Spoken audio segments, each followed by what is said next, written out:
Selamat datang di channel Tilas Tapa. Sahabat Tilas Tapa yang budiman, pernahkah kalian mendengar jargon hidup itu adalah pilihan? Semua pasti pernah mendengar jargon ini. Disadari atau tidak disadari, kita memang seringkali dihadapkan oleh banyak sekali pilihan, seperti hitam atau putih, timur atau barat, adalah sepotong kecil dari ribuan pilihan yang mesti dihadapi manusia, termasuk menjadi baik atau menjadi jahat.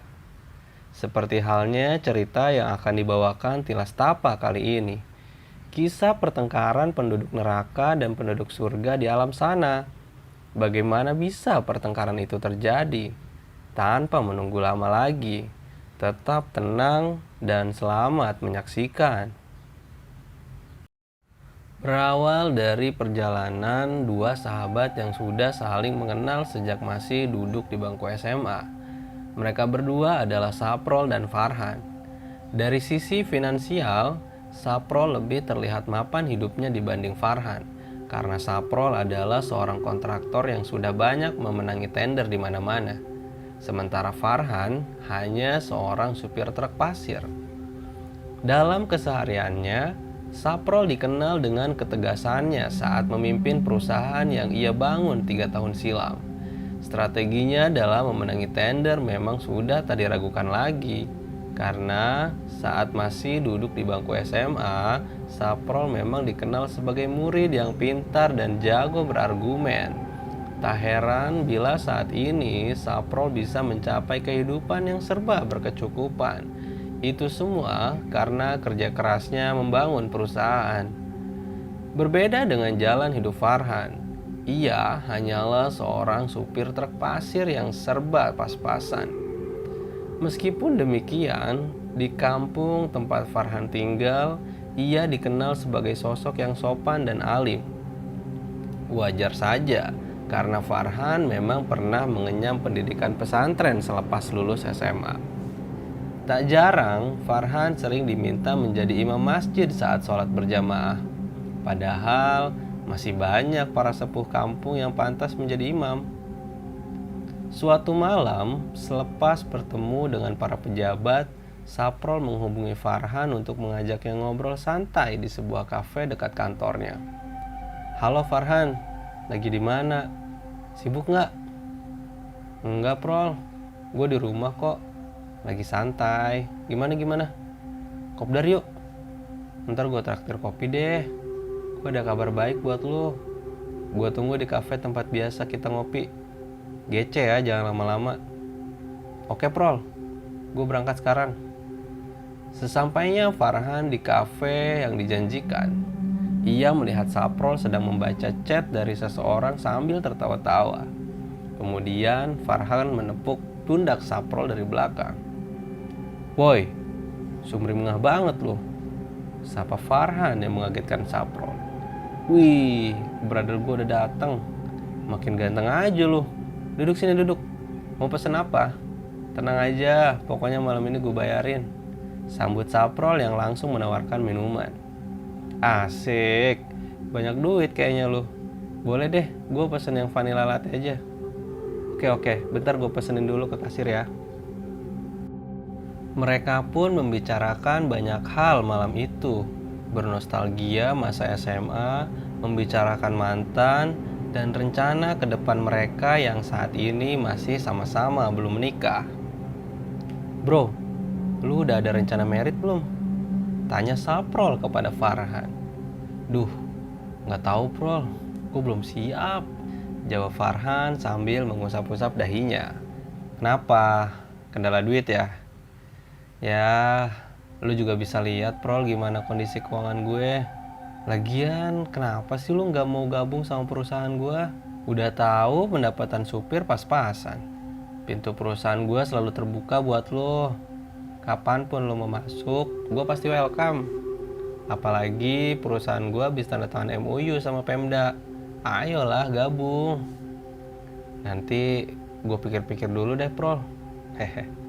Setelah melewatkan banyak obrolan, mereka pun pulang ke rumah masing-masing. Di perjalanan pulang, Farhan sedikit memikirkan tawaran Saprol untuk bergabung dengan perusahaannya. Namun tetap saja Farhan tak bisa menerima tawaran itu karena sesuatu. Meskipun ia sangat membutuhkan uang untuk masa depan, Farhan lebih memilih menjadi supir truk pasir dengan bayaran pas-pasan. Keesokan harinya, saat Farhan sedang di dapur menyiapkan sarapan untuk orang tuanya, tiba-tiba Saprol datang tanpa memberi kabar terlebih dahulu. "Assalamualaikum." "Permisi Pak, Farhannya ada?" tanya Saprol kepada orang tua Farhan. "Waalaikumsalam. Nak Saprol, lama sekali nggak main kesini. Sebentar, Bapak panggil dulu Farhannya. Duduk, duduk, duduk." Tidak lama kemudian Farhan keluar. Lu Prol, tumben banget pagi-pagi gini udah ke rumah. Nggak ngabarin lagi. Hehehe, maaf deh, gue lagi buru-buru.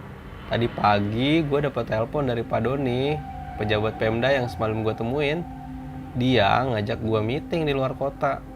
Kebetulan supir gue lagi sakit, tolong anterin gue dong. Gue sih bisa-bisa aja. Emang ada perlu apa sih sampai meeting di luar kota segala? Gini bro, pejabat itu kalau ngasih tender mesti ada pemulus. Makanya hari ini gue mau ngasih ampau ke dia. Biar lancar urusan. Yakin lo mau nyamperin pejabat itu? Lu nyaman sama kerjaan lu sekarang? Farhan. Zaman sekarang susah kalau kita nggak ikut permainan mereka. Gue nggak siap jadi supir kayak lu. Gue bercanda kok. Ayo berangkat. Ya udah, gue siap-siap dulu.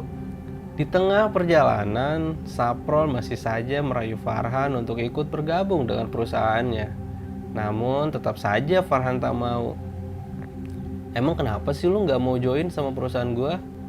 Selama ini lu belum ngasih alasan ke gue loh," kata Saprol yang sedikit kesal dengan penolakan Farhan. "Nggak apa-apa Prol, nanti juga lu tahu alasannya," timpal Farhan sambil tersenyum tipis. "Tahu ah, gue mau tidur dulu ya.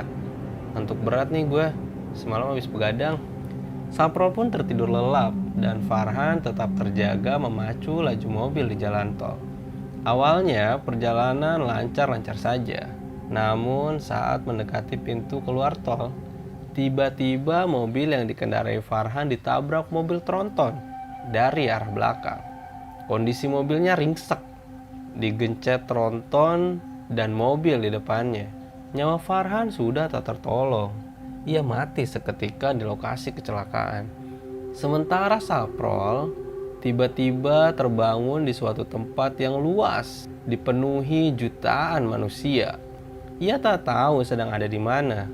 Ribuan manusia sedang antri berjalan menuju dua pintu. Yang satu bertuliskan neraka dan yang satunya lagi bertuliskan surga. Saat memperhatikan sekitar, tiba-tiba ada yang mendorong Saprol dari belakang. Anak muda, cepat kau masuk barisan." Saprol pun melangkahkan kakinya ke barisan pintu surga. Namun kakinya menolak dan memilih berjalan ke arah neraka. Saprol tak bisa mengendalikan kakinya sendiri. Ia ingin sekali meminta tolong kepada orang yang berbaris menuju pintu surga. Namun, tak ada satupun yang ia kenal. Selangkah demi selangkah, Saprol mulai mendekati pintu neraka. Dan di saat Saprol hendak memasuki pintu neraka, tiba-tiba ada yang berteriak memanggilnya. "Saprol! Saprol!" Suara itu berasal dari barisan pintu surga. Saprol memperhatikan satu persatu manusia di barisan pintu surga. Barangkali suara yang memanggilnya itu memang dari barisan pintu surga. Dan benar saja, ternyata itu adalah suara Farhan. "Farhan, tolongin gue!" Sayangnya, saat mengetahui bahwa suara itu adalah suara Farhan, Saprol malah dipaksa masuk oleh makhluk misterius dan membawanya ke alam neraka. Di sana, Saprol menjalani hidup dengan penuh siksaan. Dipukul sampai lebur, kemudian dihidupkan kembali. Dibakar sampai hancur, kemudian dihidupkan kembali. Hingga pada suatu ketika Farhan yang saat ini hidup di surga merasa rindu dengan Saprol. Kemudian ia berdoa dan memohon agar diberikan kesempatan bertemu dengan sahabatnya itu. Permohonan Farhan pun tentu dikabulkan.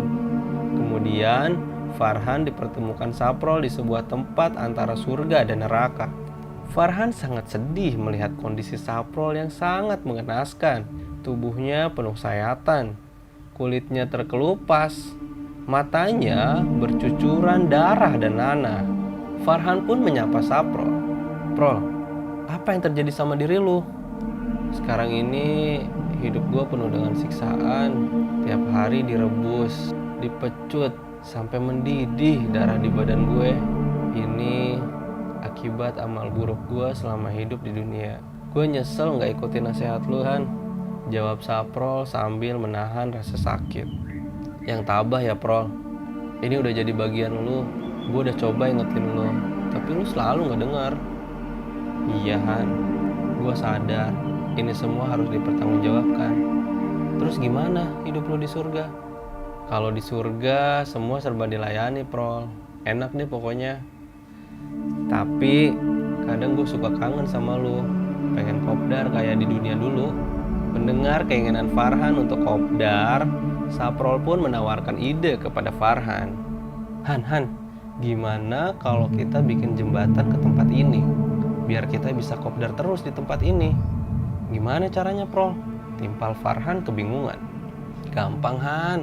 Lu dan penduduk surga yang lain bangun jembatan dari surga ke tempat ini. Gua sama penduduk neraka bangun jembatan dari neraka ke tempat ini. Nantinya jembatan ini bisa dipakai sama semua orang." "Boleh juga, Prol. Oke, nanti gua ajakin orang-orang surga buat bangun jembatan."